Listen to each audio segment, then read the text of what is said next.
He thought he'd taken everything from her, down to the last photograph. But what he forgot, what he never even knew existed, was the one place that held the truth. And that truth was about to change everything. If you've ever been brought so low you thought there was no ground left to hit, I want you to stick around and listen to this. Hit that subscribe button because this isn't just my story. It's for anyone who's ever had to find their strength in the ruins. The last thing I did in the apartment was place the keys on the kitchen counter. They made a small, tinny sound against the granite, a sound that felt too insignificant for the weight of the moment. It was the same counter where Leo had made me breakfast just a month ago, telling me we were a team, that our future was as solid as the stone beneath our hands. He'd lied. He'd been lying for 2 years. 2 years of my life, my savings, my trust, all funneled into his dream, which turned out to be a meticulously planned escape route for him. He'd drained our joint account, the one I had foolishly poured my inheritance into. He'd taken the car we'd bought together, the furniture I'd picked out, even the stupid, overpriced espresso machine he'd sworn was an investment in our happiness. He left me with the eviction notice and a note on the fridge that said, "Sorry, it's just business." I stood in the empty living room, the echo of my own breathing the only company. The afternoon light, usually so warm and golden in that space, now seemed cold and sterile, illuminating dust motes dancing in the air where our life used to be. Every corner held a ghost. The indent on the carpet where the sofa had been, the faint square on the wall where we'd hung a painting of the coast, the scuff mark near the door from the time we'd tried to carry in a bookshelf that was too big and had laughed until we cried. Now, I just wanted to cry. But the tears wouldn't come. I felt hollowed out, a shell of the person who had lived and loved within these walls. The landlord, a man with a permanently disappointed face, was waiting downstairs. He'd been sympathetic at first, but his patience, like my money, had run out. I picked up my single backpack, containing a few changes of clothes and a toothbrush, and walked out without looking back. Looking back felt like a luxury I couldn't afford. The door clicked shut behind me, a final, metallic full stop. My new home was a room at the Sleepwell Motel off the interstate, a place that smelled of stale smoke and pine-scented disinfectant. The sign out front had a flickering neon vacancy light that buzzed like a trapped insect. It was the kind of place people ended up when they had nowhere else to go. It was perfect. I paid for a week in cash, the last of the emergency money I'd kept hidden in a book, a habit my father had taught me. "Never let a man know all your secrets, Maya," he'd said, "especially not where you keep your running money." I hadn't listened. I'd told Leo everything. I'd believed love meant having no secrets. Now I knew love, or what I'd mistaken for it, was the most expensive secret of all. For 3 days, I barely left the room. I kept the curtains drawn, living in a perpetual twilight. I watched bad television, the voices of game show hosts and soap opera actors, a meaningless drone that kept the silence at bay.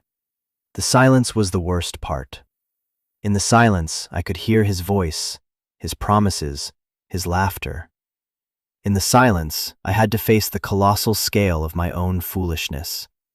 I had ignored every red flag, every warning sign from friends who saw him as too slick, too charming, too good to be true. I had defended him, isolated myself, and built my entire world on the foundation of his lies. Now, the world was gone, and I was just drifting. On the 4th day, I forced myself to go outside. I walked to a nearby diner and ordered a coffee I couldn't afford. I sat there for an hour, watching the people come and go, families, couples, truck drivers. They were all living their lives, moving forward, while I was stuck in the wreckage of mine. The waitress refilled my cup without me asking, a small kindness that almost broke me. It was the first human connection I'd had in days that wasn't transactional, that wasn't tinged with pity or impatience. When I got back to the motel, there was a letter for me at the front desk. The clerk, a tired-looking woman with kind eyes, slid it across the counter. "Came for you this morning," she said. Official-looking. It was. The envelope was thick and brown, with a clear plastic window showing my name and the motel's address. The return address was the Clackamas County Records and Taxation Office. I didn't know anyone in Clackamas County. I assumed it was a mistake, or maybe some final bill forwarded from the apartment. I took it back to my room and tossed it on the bed. Another piece of bad news I didn't have the energy to open. It sat there for the rest of the day, a silent, rectangular accusation. That night, I couldn't sleep. The buzzing of the neon sign seemed to seep through the walls, a high-pitched whine that matched the anxiety ringing in my ears. I finally sat up, switched on the lamp, and picked up the envelope. My fingers trembled as I tore it open. Inside was a single sheet of paper, dense with legal jargon. It was a notice of property tax delinquency. It stated that a property listed under my name, Maya Elizabeth Vance, was in arrears. Parcel number 7-3B-22, a plot of 1.5 acres, zoned for agricultural and light industrial use. The address was on something called Sparrow Creek Road, just outside a town I'd never heard of, Colton, Oregon. At the bottom of the page, the total amount due was listed in bold, $842.17. If unpaid, the property would be subject to foreclosure and public auction in 90 days. I stared at the paper, my mind refusing to process the words. A property. In my name. It made no sense. I owned nothing. Leo had made sure of that. I almost threw it away, convinced it was a scam or a clerical error. But my name was there, my full legal name, the one I hadn't used since my father passed away 10 years ago. He was the only one who ever used my middle name. And then I remembered. Sparrow Creek Road.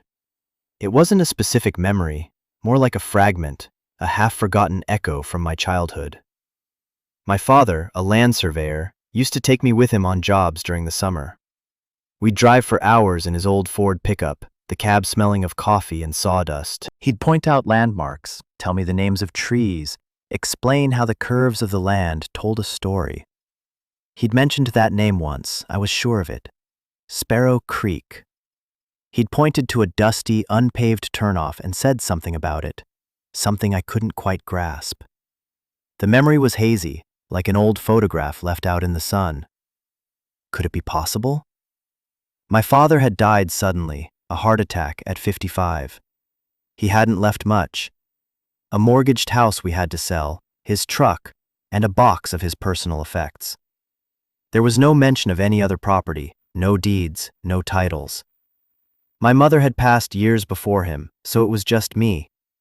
I was 18, just aged out of the system that had taken me in after his death, and I'd been so lost in grief I'd barely paid attention to the legal proceedings. I'd signed the papers the state-appointed lawyer told me to sign and tried to forget. I tried to move on. But what if there was something they'd missed? Something he'd hidden? The idea was absurd. It was a desperate fantasy, a life raft for a drowning woman. But it was also the only thing I had, the only thread, however thin, that connected my miserable present to a past that had once felt safe and full of love. I sat on the edge of the lumpy motel bed, the legal notice clutched in my hand, and for the first time in weeks, I felt a flicker of something other than despair. It wasn't hope, not yet. It was something sharper, more urgent. It was curiosity. I had 90 days. I had a name and an address. I had nothing left to lose. The next morning, I checked out of the motel, bought a one-way bus ticket to Colton, and set out to find a place that, according to the state of Oregon, belonged to me. The bus ride was a long, slow crawl away from the city and into the heart of the state. I watched the landscape change through the smudged window, the tightly packed buildings and concrete overpasses giving way to rolling farmland and dense green forests. The air itself seemed to shift. losing its sharp, exhaust-fumed edge and taking on the scent of damp earth and pine. With every mile that passed, I felt like I was traveling not just across the state, but back in time, back toward a part of myself I had long since buried. I was heading toward my father. I closed my eyes and tried to summon his face. It was getting harder to remember the details. The way his eyes crinkled at the corners when he smiled. The feel of his calloused hand holding mine. The low, rumbling sound of his laugh. Grief is a thief that steals your memories bit by bit, leaving you with faded outlines and a hollow ache. Leo had filled that ache for a while, his constant presence and grand pronouncements of love a bright, loud noise that drowned out the quiet sorrow. Now, in the vibrating silence of the bus, the sorrow was returning, but it felt different. It felt less like an absence and more like a guide, pulling me toward this unknown place. The bus dropped me off at a gas station that also served as Colton's general store and post office. The town was little more than a crossroads, a handful of buildings huddled together as if for warmth against the encroaching wilderness. A faded banner welcoming visitors to the annual Timber Festival flapped listlessly in the breeze. It looked like the kind of town where everyone knew everyone else's business, where a stranger stood out like a sore thumb. I went inside the store to ask for directions. The man behind the counter was old, with a face like a road map and a flannel shirt worn thin at the elbows. He looked me up and down, his gaze lingering on my city clothes and single backpack. "Sparrow Creek Road?" he said, his voice a gravelly rumble. "Ain't much down that way. Hasn't been for years. You got family out there?" I shook my head. "Just some property, I think." The man grunted, a non-committal sound. "It's about a 3-mile walk. Head east on the main road, past the old mill. It's the first dirt track on your left. Can't miss it. There's a rusted-out gate." The walk was longer than I expected. The sun beat down, and the asphalt radiated heat. The silence was absolute, broken only by the crunch of my footsteps and the buzzing of insects in the tall grass lining the road. I passed the old lumber mill, its windows boarded up and its corrugated iron roof sagging like a tired old man. It was a monument to a more prosperous time, now slowly being reclaimed by nature. Just as the store owner had said, I found the dirt track on my left. The gate was there too, hanging from a single hinge, a curtain of rust and tangled blackberry vines. A small, weathered sign nailed to a post read, "Private Property." This was it. I pushed my way through the gate and started down the track.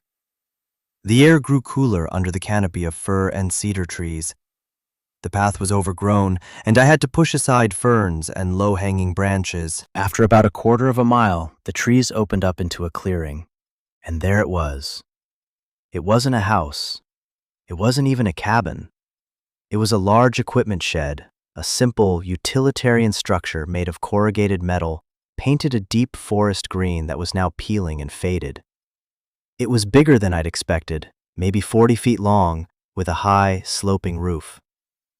A large roll-up door, the kind you'd see on a garage, dominated the front. Next to it was a standard-sized metal door. The clearing around it was a sea of weeds and wildflowers, dotted with the rusted carcasses of old oil drums. To one side, a stack of weathered lumber was slowly composting back into the earth. It looked abandoned, forgotten, and utterly desolate. My heart sank. This was it? This was the legacy my father had left me? A derelict shed on a worthless patch of land? The delinquent tax bill suddenly seemed like an insult on top of an injury. I walked around the building, my sneakers sinking into the soft, damp ground. The metal walls were cool to the touch. There were no windows. It was a blind, silent box in the middle of the woods. I tried the handle on the smaller door. It was locked, the mechanism rusted solid. The large roll-up door was secured with a heavy-duty padlock that looked like it could withstand a bomb. I sank down onto the ground, my back against the wall, and finally let the tears come. I cried for my father, for the life he'd lost. I cried for my own stupidity, for the love I'd wasted on a man who saw me as a business opportunity. I cried for the crushing, overwhelming loneliness of it all. I was 28 years old, and I was sitting in the dirt in front of a rusty shed in the middle of nowhere with less than $100 to my name.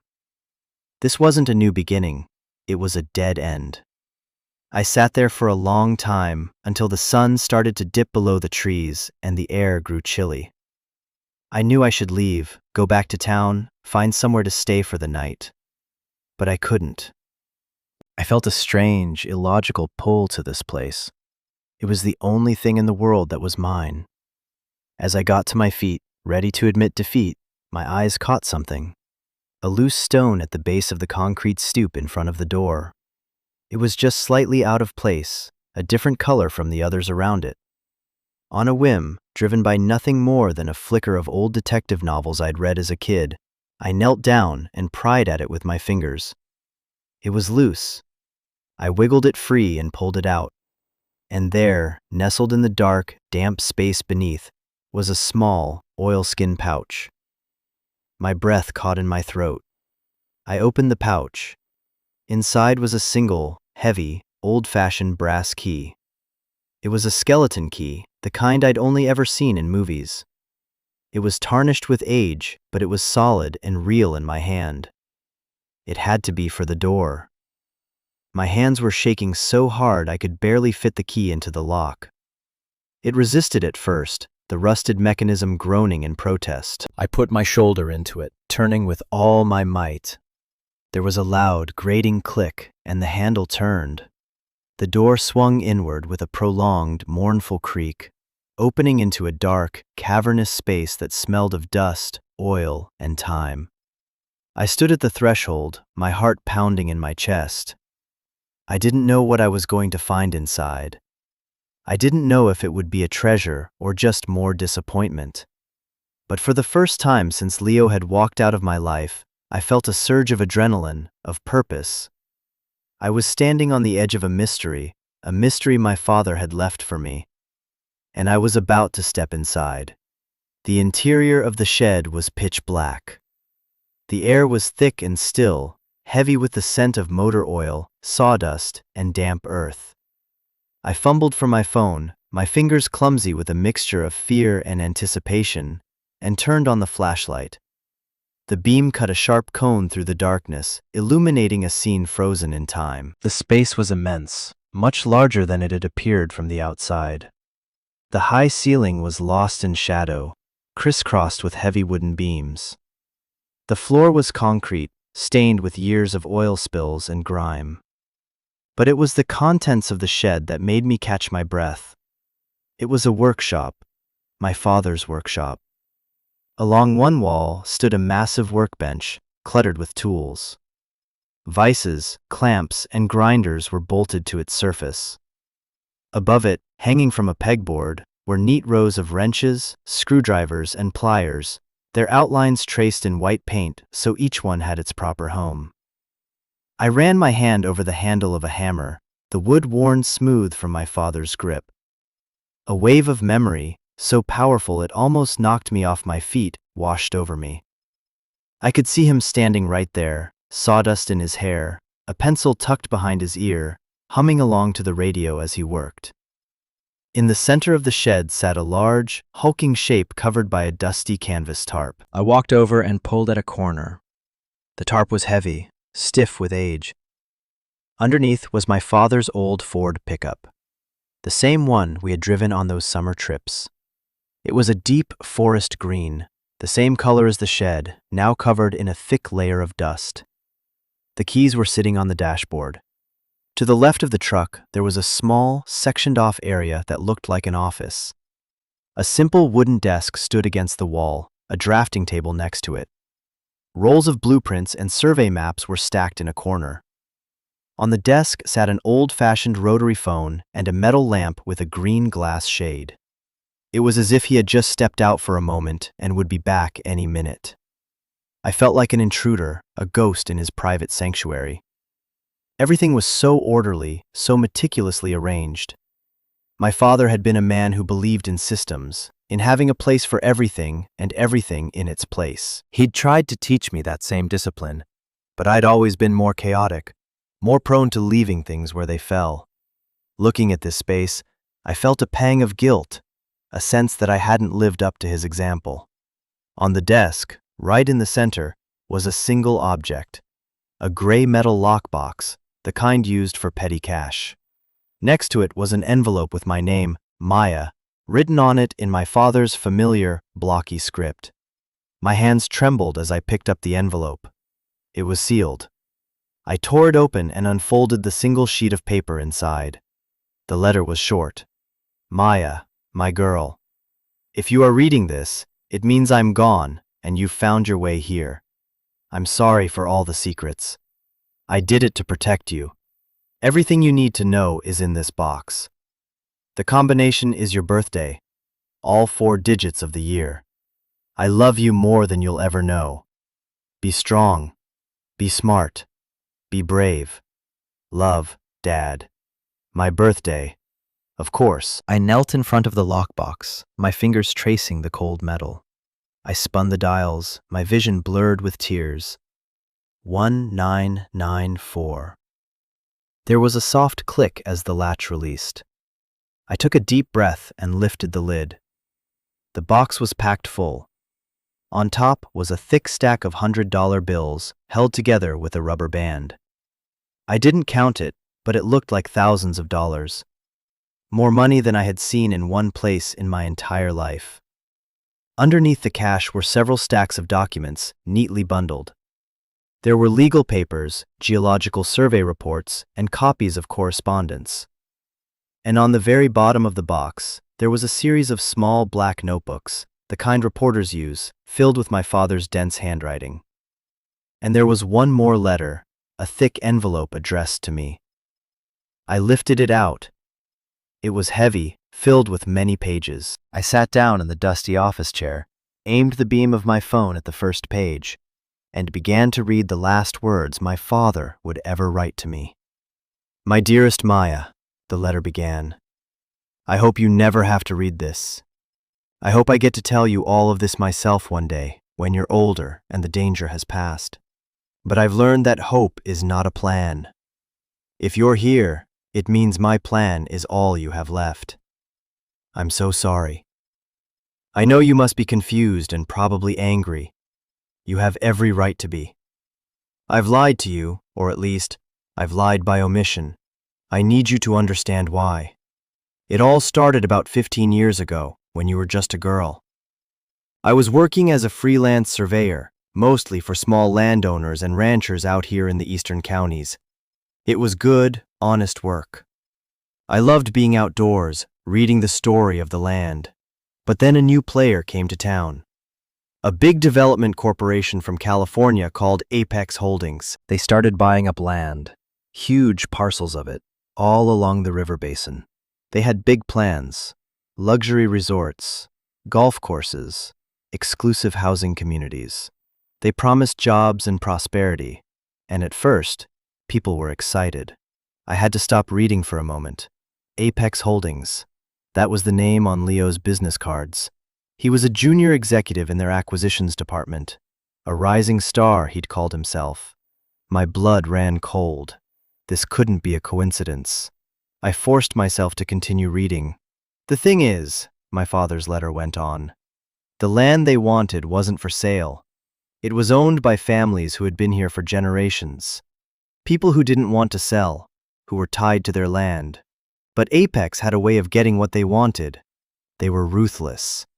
They'd find legal loopholes, exploit zoning laws, and bury people in lawsuits until they were forced to sell for pennies on the dollar. A few of the old-timers came to me, quietly. They said Apex's surveyors were finding things on their land. Environmental contaminants, endangered species habitats, things that would make their property worthless unless they sold to Apex, who somehow had the permits to mitigate the issues. It smelled wrong. So I started doing my own research.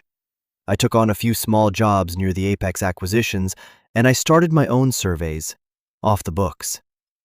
What I found was terrifying. Apex wasn't just bending the rules, they were breaking them on a massive scale. Their surveyors were faking reports. They were planting contaminated soil samples. They were forging geological data. They were systematically defrauding people out of their homes, their heritage, their entire lives. They were poisoning the land and calling it progress. The handwriting on the page grew tighter, more urgent. I could feel his anger, his outrage, vibrating through the words. I started documenting everything. I made copies of their fraudulent surveys. I took my own soil and water samples and had them tested at an independent lab. I recorded conversations with their reps who were making illegal threats. The notebooks in this box contain all my findings, every piece of evidence I gathered over 5 years of work. I knew I was playing with fire. Apex was not just a corporation. It was a machine with powerful friends in politics and law enforcement. If they found out what I was doing, they wouldn't just ruin me. They would crush me. And they would come after you. That's when I bought this place. It was a forgotten parcel, legally entangled and owned by a defunct logging company. I spent a year quietly clearing the title through a shell corporation. Then I transferred it into a blind trust with you as the sole beneficiary, set to become active on your 18th birthday. It was a ghost property, untraceable to me. I built this shed myself, bit by bit, on the weekends. I told you I was going on fishing trips. I'm sorry for that lie, too. This place was my insurance policy, a place to hide the evidence, a place to disappear if I had to, and a final gift for you, a place that no one could ever take away from you. My vision swam. Leo. He hadn't found me by accident. He had targeted me. He must have worked at Apex, discovered some old file that connected my father to the land surveys, and seen my name. He saw an angle.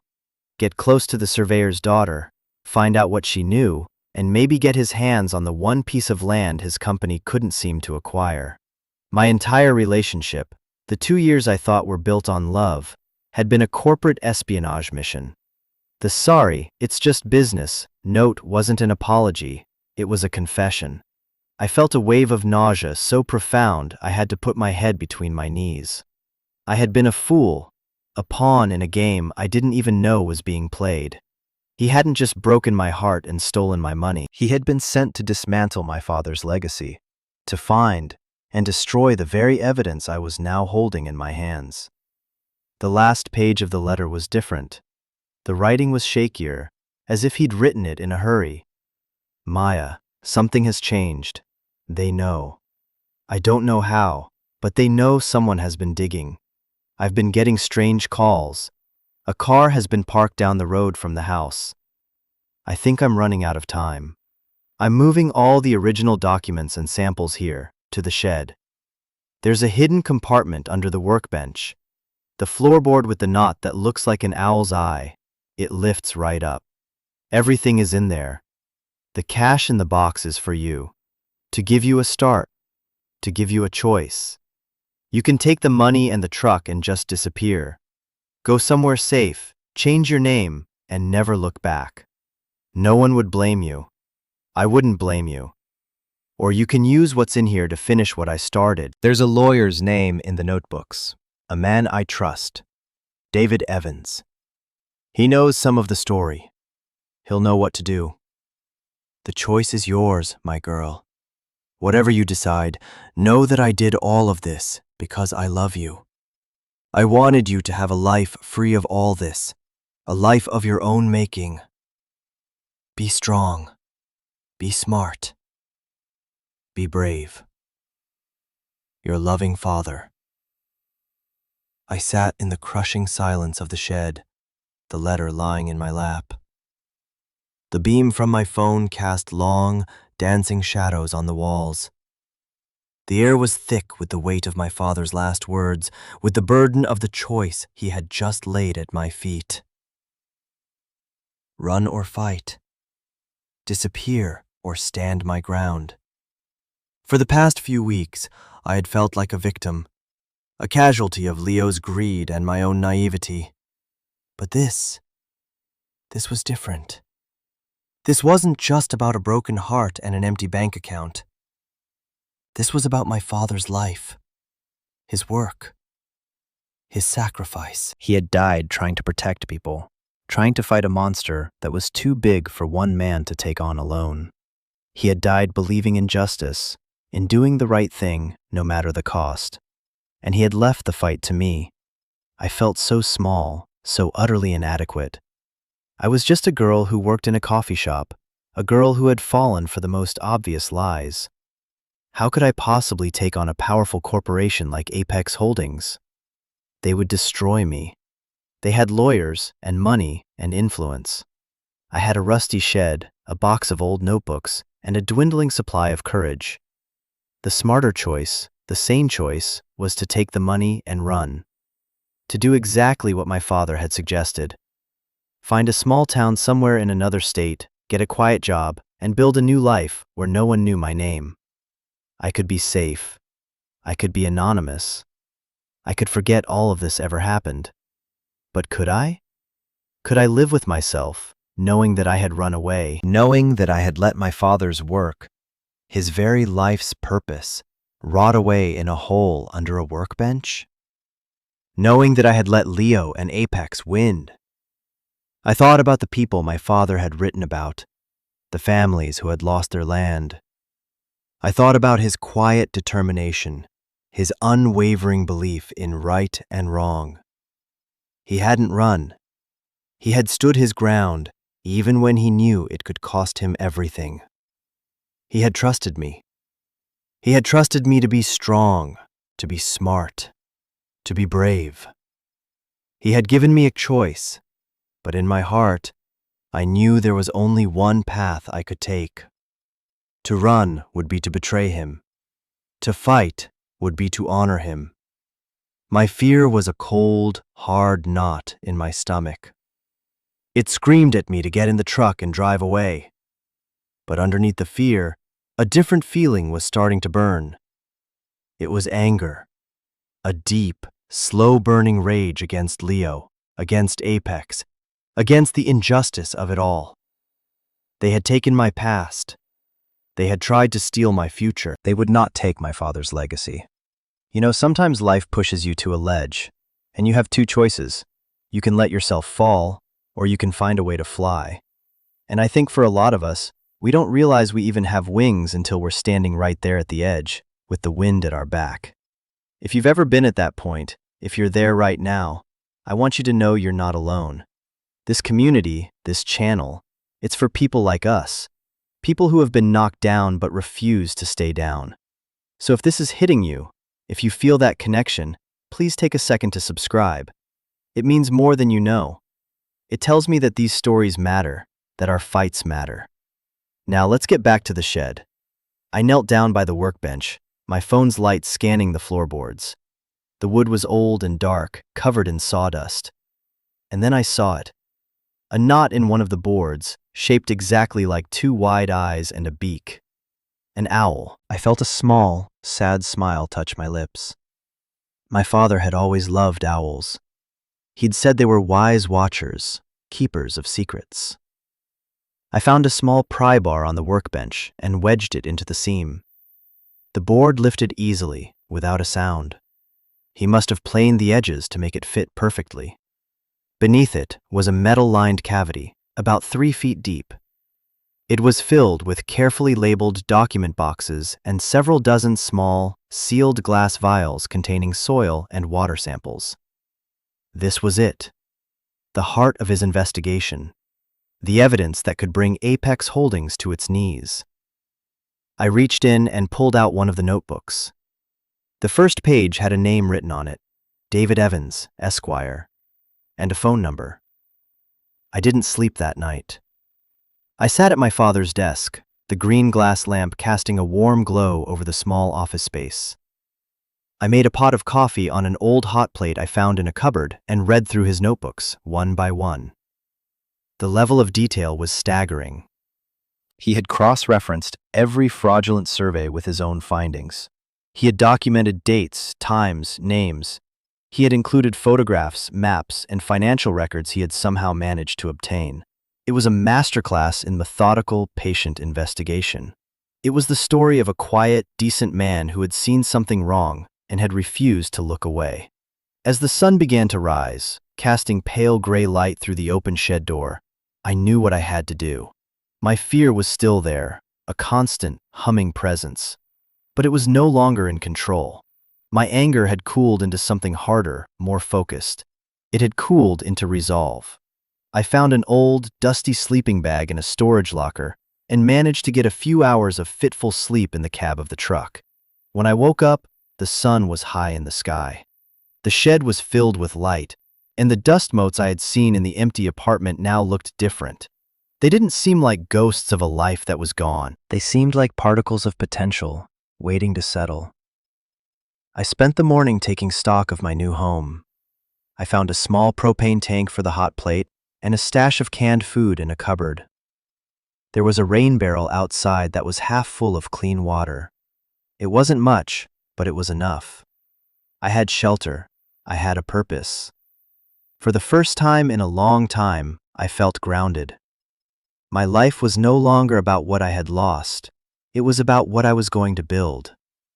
At noon, I took a deep breath, picked up the old rotary phone on the desk, and was shocked to hear a dial tone.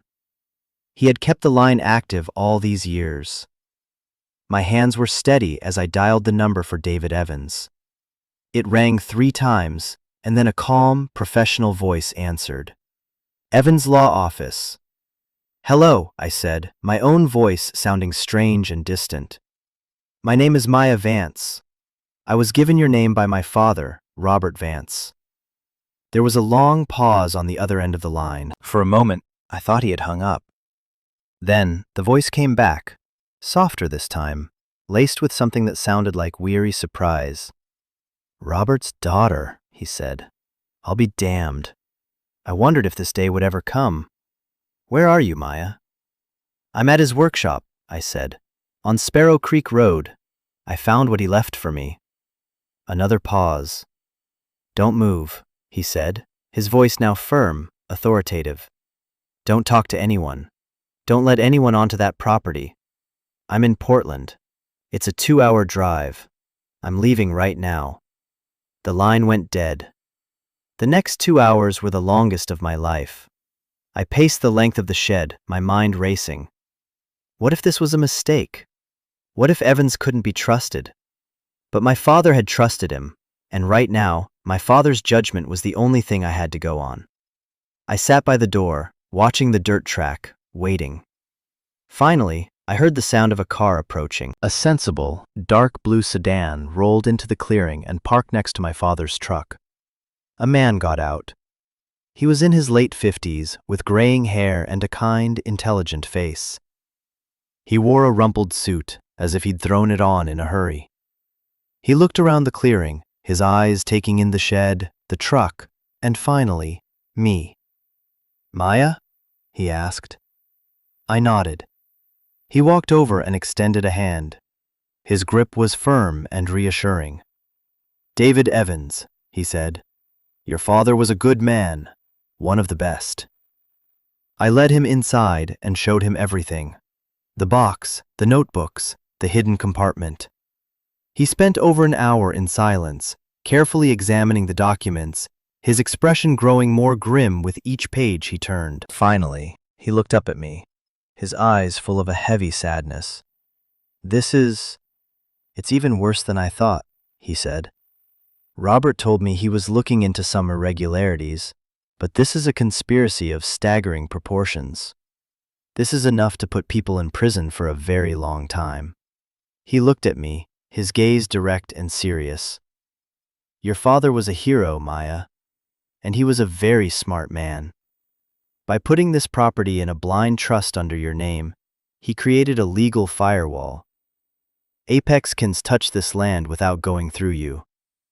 They know it exists, it's on the county maps, but they don't know what's on it. They just see it as a small, inconvenient holdout in their larger acquisition plan. That tax delinquency notice wasn't an accident. They were likely hoping it would go into foreclosure so they could snatch it up anonymously at auction. What do we do now? I asked, the question hanging in the dusty air. "Now," he said, a spark of fight in his eyes, "we honor your father. We finish what he started." He explained the plan. The first step was to pay the back taxes immediately, securing my ownership. The second was to use my father's evidence to file a massive lawsuit against Apex Holdings on behalf of the families they had defrauded. It would be a long, brutal fight. Apex would throw everything they had at us. They would try to intimidate me, to discredit my father, to bury us in legal motions. "They will almost certainly make you an offer for this land," he warned. "A very generous one. They'll offer you a life-changing amount of money to sign a non-disclosure agreement and walk away." He looked at me, his expression unreadable. "Your father gave you a choice, Maya. To run or to fight. That choice is still yours. No one would judge you for taking the money. It's a dangerous road ahead." As if on cue, my phone buzzed. It was a number I didn't recognize. A text message. It was from Leo. "Maya, I know you're there. My company is prepared to offer you 7 figures for that useless piece of land. Think about it. It's more money than you'll ever see in your life. It's just business. Don't make it personal." I read the message out loud to Mr. Evans. A cold, hard smile touched his lips. "They're scared," he said. "They're moving faster than I thought. That's a good sign." He watched me, waiting for my answer. I looked around the shed. I looked at my father's workbench, at his truck, at the neatly labeled boxes of evidence. This place wasn't just a shed. It was an inheritance, not of land or money, but of purpose. It was a legacy of integrity. "Tell them to go to hell," I said. "This isn't just business, it's personal." The weeks that followed were a blur of activity. Mr. Evans filed the lawsuit, and the shockwaves were immediate. The story was picked up by a small independent newspaper in Portland, and then, slowly, by larger outlets. Apex Holdings issued a statement, calling the allegations baseless and defamatory, but the damage was done. The other families, the ones my father had tried to help, started coming forward. They came to the shed, one by one at first, then in small groups. They were old and young, ranchers and farmers, people with calloused hands and tired eyes. They brought me food. They told me stories about my father, about his quiet kindness and his fierce sense of justice. They looked at me with a mixture of hope and pity, a young woman who had taken on a giant. They didn't see a victim. They saw Robert Vance's daughter. And for the first time, I started to see her too. I used the cash my father had left me to live. I paid the taxes. I bought a small generator, so I had electricity. I got the old truck running. Its engine turned over with a deep, satisfying rumble, a heartbeat in the quiet woods. I learned how to fix things, how to be self-sufficient. I spent my days cleaning and organizing the shed, turning it from a dusty relic into a home. I scrubbed the floors, patched the roof, and built myself a small bedroom in one corner. It was hard, physical work, and it healed me in a way I hadn't thought possible. Every nail I hammered, every board I sawed, felt like an act of defiance. I was putting my life back together, piece by piece. The shed was no longer just a shelter, it was my fortress, my command center. From this small, forgotten piece of land, I was going to wage a war. The legal battle was exactly as Mr. Evans had predicted, brutal and slow. Apex's lawyers filed motion after motion, trying to drown us in paperwork. They sent private investigators to dig up dirt on me, on my father. They tried to paint him as a disgruntled failure and me as a greedy opportunist. But the evidence was too strong. The notebooks, the samples, the sheer volume of his meticulous research, it was undeniable. Leo tried to contact me several more times. He sent emails, left voicemails. They started as friendly offers, then became veiled threats, and finally, desperate pleas. He told me I was ruining his career, his life. He told me he had loved me. I never responded. His voice was just a ghost, a meaningless echo from a life that no longer belonged to me. My world was here, in this shed, with these people, fighting this fight. One evening, a few months into the legal proceedings, an old rancher named George stopped by. He was one of the first people my father had tried to help. He handed me a warm apple pie. We sat on the steps of the shed, watching the sunset paint the sky in shades of orange and purple. "Your father would be so proud of you, you know," he said, his voice quiet. "He always said that land isn't something you own. It's something you look after, for the folks who come after you. You're a good steward, Maya. You're one of us." I looked out at the clearing, at the tall fir trees standing like sentinels at the edge of the woods. I looked at the solid, unyielding shape of the shed. He was right. This wasn't about winning or losing anymore. It was about stewardship.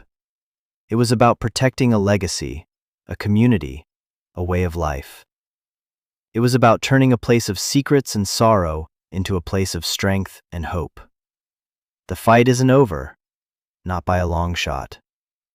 Legal battles like this can take years. Apex is a wounded giant, and they're still dangerous.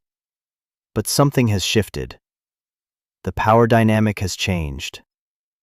They are no longer the invisible force picking off victims in the dark. We have dragged them into the light, and in the light, their lies are starting to fall apart. I still live in the shed. It's my home now. It's filled with maps and legal documents, but it's also filled with the smell of coffee and sawdust, the sound of my father's old radio, and the warmth of a community that has embraced me as its own. I found more than just evidence here. I found my purpose. I found my strength. I found my way back to myself. My father left me a choice. He gave me an escape route, but he also gave me a sword and a shield. I chose to stay. I chose to fight.